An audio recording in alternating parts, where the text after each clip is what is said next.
Hi everyone, we are going to make a moisturizing lip balm that is smooth and glides like butter on lips.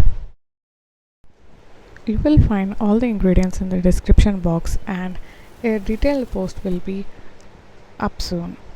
First goes the cocoa and shea butter. Next a little lanolin, coconut oil and castor oil.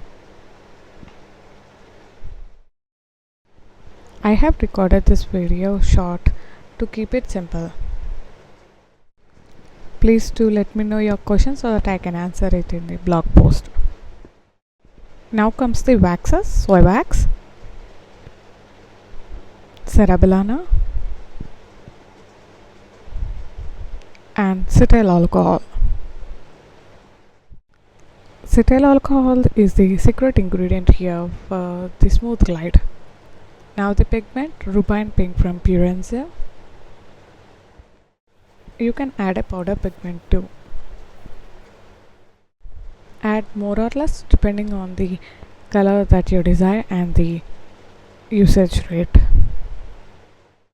Now melt it on a double boiler and last goes the fragrance oil.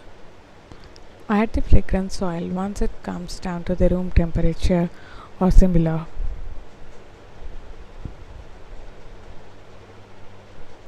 Now pour it in the containers. These containers are from DIY online store. I'll mention the Instagram link in the description box.